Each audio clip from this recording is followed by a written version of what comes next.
주 예수 대문 밖에 기다려 섰으나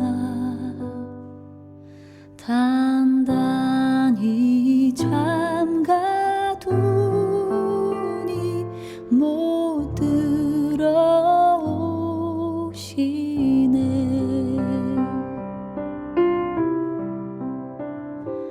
나 주를 믿노라고 그 이름 부르나 문 밖에 세워두니 참 나의 수치라. 오늘 우리에게 주신 하나님의 말씀은 사사기 7장 1절부터 6절까지 말씀입니다. 여룻바알이라 하는 기드온과 그를 따르는 모든 백성이 일찍이 일어나 하룻샘 곁에서 진을 쳤고 미디안의 진영은 그들의 북쪽이요 모레산 앞 골짜기에 있었더라. 여호와께서 기드온에게 이르시되 너를 따르는 백성이 너무 많은즉 내가 그들의 손에 미디안 사람을 넘겨주지 아니하리니 이는 이스라엘이 나를 거슬러 스스로 자랑하기를 내 손이 나를 구원하였다 할까 함이니라. 이제 너는 백성의 귀에 외쳐 이르기를 누구든지 두려워 떠는 자는 길르앗 산을 떠나 돌아가라 하라 하시니 이에 돌아간 백성이 22,000명이요 남은 자가 10,000명이었더라. 여호와께서 또 기드온에게 이르시되 백성이 아직도 많으니 그들을 인도하여 물가로 내려가라. 거기서 내가 너를 위하여 그들을 시험하리라. 내가 누구를 가리켜 내게 이르기를 이 사람이 너와 함께 가리라 하면 그는 너와 함께 갈 것이요 내가 누구를 가리켜 내게 이르기를 이 사람은 너와 함께 가지 말 것이라 하면 그는 가지 말 것이니라 하신지라. 이에 백성을 인도하여 물가에 내려가매 여호와께서 기드온에게 이르시되 누구든지 개가 핥는 것 같이 혀로 물을 핥는 자들을 너는 따로 세우고 또 누구든지 무릎을 꿇고 마시는 자들도 그와 같이 하라 하시더니 손으로 움켜 입에 대고 핥는 자의 수는 300명이요 그 외의 백성은 다 무릎을 꿇고 물을 마신지라. 아멘. 나 죄를 회개하고 공문을 엽니다. 드셔서 좌정하사 떠나지 마소서.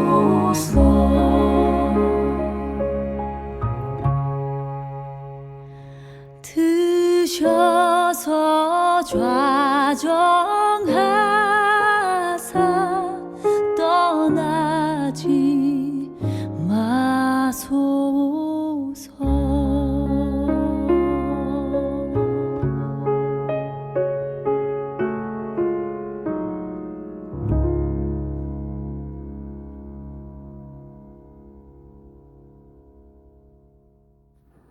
오늘도 우리 주님의 크신 은혜가 저와 여러분에게 가득하기를 바랍니다.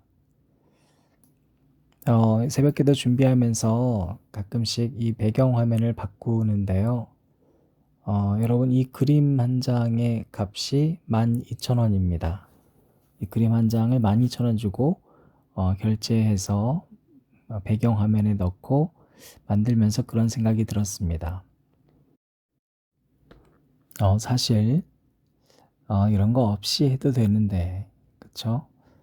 더 좋게 뭔가 분위기도 바꿔보고 싶고, 또 좋은 찬양, 좋은 설교, 이런 고민들을 많이 할 때가 있지만, 실제로 정말 중요한 건 말씀인데 싶을 때가 있습니다. 실제로 우리는 참 본질이 아닌 비본질적인 것들에 의존할 때가 많은 것 같습니다. 오늘 본문 말씀에 나오는 우리 기드온 이야기는 우리가 어렸을 때부터 많이 들었던 이야기인데요. 여러분 기드온 하면 어떤 생각이 나세요? 믿음의 용사, 미디안 군대와 싸워서 아주 정말 멋지게 이겼던 그런 모습으로 기억하지만 실제로 성경은 그러한 기드온의 모습은 정말 짧게 보여주고, 여러분 우리가 지금 토요일부터 여러분들이 쭉 읽었던 매일 성경 안에 보이는 기드온의 모습은 의심이 많고 순종하지 않는 모습입니다. 여러분 우리가 왜 순종하지 않을까요? 실제로 오늘 말씀의 결론부터 얘기하면 순종하지 못하는 건 우리가 의지하고 있는 게 있기 때문입니다.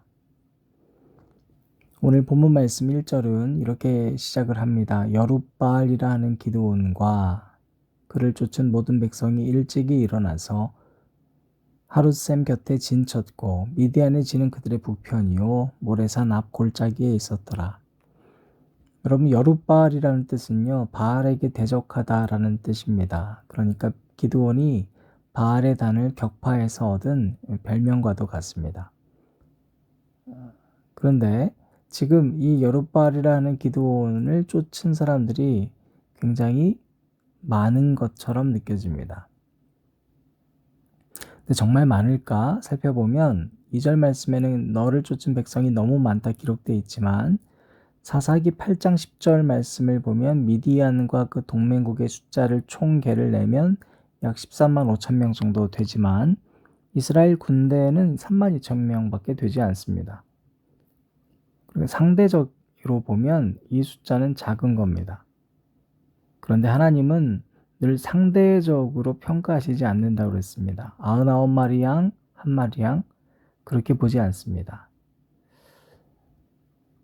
여러분 그래서 하나님은 지금 미디안 군대에 비교해서 평가하시고 있는 것이 아니라 하나님의 관점에서 기드온과 그를 따르는 백성들이 바로 서 있는가를 보시고자 하는 겁니다. 여러분 사람이 많으면 왜 안 되는가? 2절 말씀 보니까 여호와께서 기드온에게 이르시되 너를 쫓은 백성이 너무 많은즉 내가 그들의 손에 미디안 사람을 붙이지 않겠다. 왜 안 된다는 거예요? 결국에 여러분 우리는 사람이 많으면 많을수록 사람에게 의지합니다. 집단에게 의지합니다. 지성도 집단 지성의 힘이라고 얘기하듯이 여러분 우리가 규모가 커지고 집단이 커지면 개인적인 독특성, 하나님께서 그 한 사람에게만 준 것들은 사실 많이 무뎌지고 집단의 힘에 의지하게 됩니다. 우리가 홀로 될 때 비로소 우리는 의지할 곳이 없음을 그때 자각하게 되는 겁니다. 3절 말씀 읽어보겠습니다. 이제 너는 백성의 귀에 구하여 이르기를 누구든지 두려워서 떠는 자여든 길르앗산에서 떠나 돌아가라 하라 하시니 이에 돌아간 백성이 2만 2천 명이요 남은 자가 1만 명이었더라. 그래서 여러분 우리가 이 말씀을 보면요 하나님께서 지금 3만 명 정도 되는 이스라엘 군대를 감소시키는 그러한 장면입니다. 첫 번째로 하신 말씀은 두려워하는 사람은 여기서 나가라 그랬습니다. 두려움 가득한 사람이 나갔는데요. 실제로 나간 사람이 2만 2천 명이 나갔어요.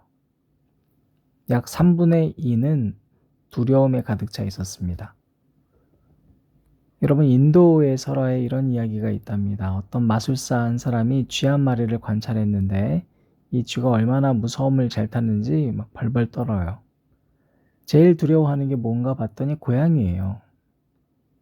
이 쥐를 보고 마술사가 불쌍해서 이 쥐를 고양이로 변하게 해줬습니다. 근데 이 고양이는요 또 두려워요. 뭘 두려워하냐면 개를 두려워해요. 그래서 마술사가 불쌍해서 개가 되게 합니다. 그런데 개가 된 고양이는요 이번에는 호랑이를 두려워해요. 그래서 다시 호랑이로 변신시켰습니다. 그랬더니 호랑이가 이번엔 사냥꾼을 무서워하는 거예요. 그래서 마술사가 이렇게 선언합니다. 내가 아무리 해도 너는 이 두려움이 끝나지 않을 거야. 그러니까 너는 다시 쥐로 돌아가라. 여러분 우리가 상대적으로 보면 사실 늘 두려움 가운데 있을 수밖에 없고 늘 비교하고 그래서 또 누군가에게 의지하게 됩니다. 여러분 4절 말씀 볼까요? 지금 하나님께서 먼저 두려움이 가득 찬 사람들을 그 집단에서 제거하셨죠.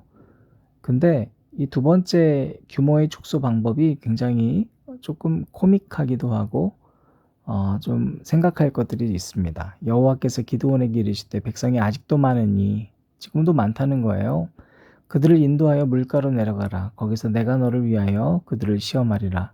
물은 내가 누구를 가리켜 이르기를 이가 너와 함께 가리라 하면 그는 너와 함께 갈 것이요 내가 누구를 가리켜 이르기를 이는 너와 함께 가지 말 것이라 하면 그는 가지 말 것이니라 하신지라. 여러분 지금 A 보고 가라 그러면 가는 거고요. 가지 말라 그러면 가지 말라는 거예요. 여러분 이게 하나님의 테스트거든요. 기드온에게 그리고 백성들에게 임했는데요. 이게 무슨 말일까요? 네가 원하는 사람 골라가지 말라는 겁니다. 네가 마음에 드는 사람 데리고 하지 말라는 겁니다. 하나님께서 정한 사람 그와 함께 하라는 거예요. 여러분 사역은 여러분이 보기에 괜찮은 사람과 함께 하는 게 아닙니다. 교회 공동체 생활은 그렇게 하는 게 아닙니다. 정치적인 성향이 맞는 사람이 모인 곳은 정치 집단이고요. 남을 섬기기 위해서 모인 집단은 봉사 집단이에요. 성격 맞는 사람끼리 모인 것 친교 집단이에요. 근데 여러분 교회의 공동체는 맞는 사람과 같이 가는 게 아니에요. 그렇게만 생각하고 살아가면 우리는 성장할 기회를 놓치게 됩니다. 오히려 우리 주변엔 사람이 점점 하나님께서 제거시킬 거예요. 여러분 사람은 주어진 대로 사랑하는 거예요. 사람을 사랑하는데 내가 선택해서 사랑하는 게 아니에요. 우리의 성격이 뭐나 있으면 언제 아냐면 비로소 사람을 만날 때 알아요. 자, 또 이제 시험이 계속해서 나오는데 5절입니다. 이에 백성을 인도하여 물가에 내려가매 여호와께서 기드온에게 이르시되 무릇 개에 핥는 것 같이 그 혀로 물을 핥는 자는 너는 따로 세우고 또 무릎을 꿇고 마시는 자도 그같이 하라 하시더니. 자, 이제 하나님께서 선택한 사람들이 함께 갑니다. 그런데 거기서 하신 말씀은요, 더 웃긴 얘기예요. 무릎을 꿇고 마시는 자 따로 세우고 그 다음에 개처럼 혀로 물을 핥는 자 또 따로 세워봐라. 그럼 이 둘 중에 뽑는다는 얘기 아니에요. 누굴 뽑으셨을까요? 6절에서 7절 말씀 우리 한번 보겠습니다. 손으로 움켜 입에 대고 핥는 자의 수는 300명이요. 그 외의 백성은 다 무릎을 꿇고 물을 마신지라. 여호와께서 기드온에게 이르시되 내가 이 물을 핥아 먹은 300명으로 너희를 구원하며 미디안 사람을 내 손에 붙이리니 남은 백성은 각각 그 처소로 돌아갈 것이니라 하시니. 하나님이 선택한 이 방법이 여러분 이해가 되세요? 어떻게 왜 이런 방법으로 선택하셨을까요? 여러 가지 해석이 있지만 전통적인 해석 가운데 하나는 무릎을 꿇고 마시는 사람은 전쟁이 벌어지면 적이 뒤에서 칠 수 있다는 사실을 망각했기 때문이다. 그래서 자제력이나 조심성이 결여됐다. 전쟁 중에는 그렇게 정성스럽게 못 마신다. 그래서 전쟁이 준비된 사람을 하나님께서 뽑으셨다라고 얘기하는 사람도 있습니다. 근데 여러분 두 번째 견해도 있습니다. 두 번째 견해는 뭐냐면 그냥 이 사람들은 예의가 없는 사람들이에요. 그냥 생각 없이 살던 사람들이에요. 그냥 목마르면 그냥 막 개처럼 핥아 먹었던 거예요. 사랑하는 여러분, 하나님이 이 개처럼 물을 핥아 먹은 사람들 300명을 선발하셨다라는 게 이해가 되십니까? 그러므로 오늘 여러분 곁에 있는 그 사람을 사랑하는 것에 대해서 아니, 저 사람은 사랑할 수 없어. 그 이유는 지극히 자기의 주관적인 생각이지 하나님의 생각이 될 수가 없는 것이죠. 여러분 뽑힌 사람은요, 잘난 게 하나도 없습니다. 훈련이 됐습니까? 아니요. 예의가 있나요? 아니요. 그런데 다른 건 뭐가 있습니까? 이들이 만약에 전쟁 이겨서 너 어떻게 선발됐니? 물어보면 뭐라고 대답할까요? 응, 나는 물을 개처럼 마셨어.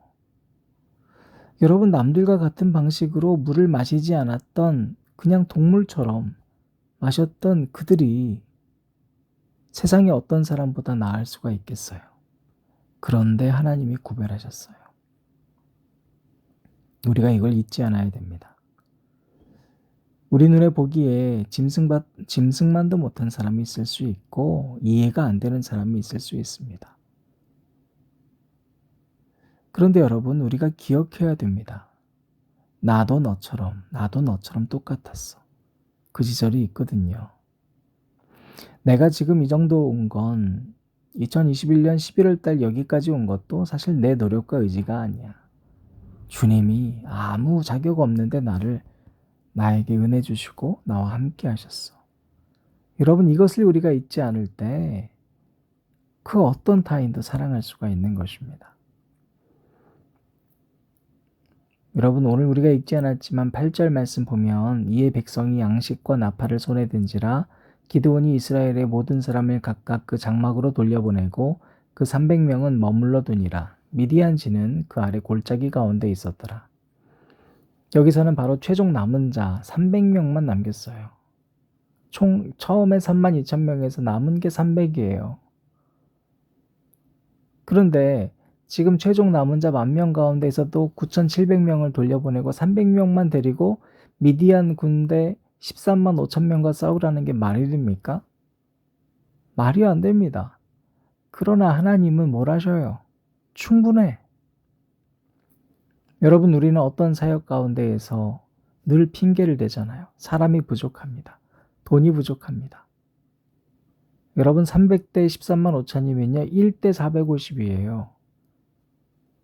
그러면 여러분, 논리적으로 그냥 한 사람이 450명분은 감당할 수 있겠구나라고 생각할 수 있어요. 그런데 이 본문 말씀은 실제로는 300이라고 하는 이야기에 초점을 맞춘 게 아니에요.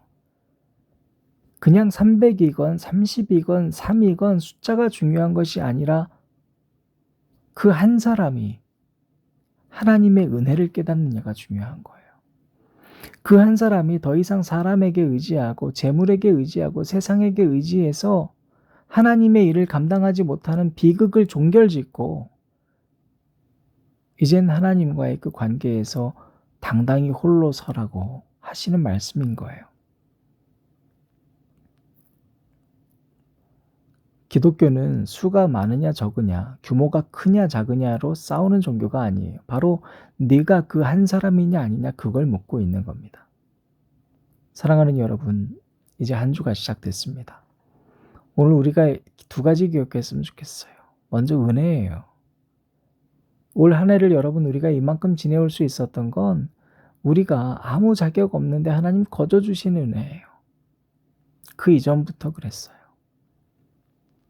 그럼 여러분, 이젠 그 은혜를 사랑으로 흘려보내는 것밖에 없어요. 남은 기간만큼이라도 타인을 사랑하는데 조건을 달지 마세요. 내가 선택하려 하지 말고 주님 주신 대로 사랑하세요. 여러분, 두 번째 기억했으면 좋겠어요. 한 해 동안 내가 의지했던 것들이 있습니까? 그것이 숫자건 재물이건 그 어떤 것이라도 여러분, 그 모든 의지했던 것들을 이제 좀 내려놓고 다른 핑계 대지 말고 내가 하나님 안에서 나 이제 괜찮아, 이 정도면 충분해 라고 말하고 당당히 세상과 맞서 싸울 수 있는 저와 여러분 되시기를 바랍니다. 기도하겠습니다. 하나님, 감사합니다. 오늘 주신 말씀 보니 우리는 참 자격이 없습니다. 아무 자격이 없습니다. 잘나서 그리스도인 된 것 아닙니다. 오히려 어쩌면 세상 사람들보다도 못합니다. 그들보다 잘난 것 하나도 없고 똑똑하지도 못하고 사랑이 넘치지도 않는데도 하나님이 사랑하셔서 오늘 우리가 여기 있습니다. 하나님, 그러므로 이제 우리가 그 은혜를 기억하고 남들을 대할 때 거저 사랑하게 하여 주옵소서. 내가 마음에 맞는 사람과만 함께 있으려고 했던 지난 날들이 아니라 하나님 주시면 그와 함께 가고 하나님 멈추라 하시면 그와 함께 멈출 수 있고 하나님 헤어지라 하면 그 사람과 헤어질 수 있는 마음 주시옵소서. 하나님, 진심으로 바라는 것 있습니다. 지금까지 우리가 지내온 모든 과정들 가운데 내가 의지했던 것들이 있다면 철저히 내려놓게 하시고 다시 주님만 붙들고 살아갈 수 있는 앉은 자들 새벽 기도에 드리는 지체들 되게 하여 주시옵소서. 예수님 이름으로 기도드립니다. 저기 저들 불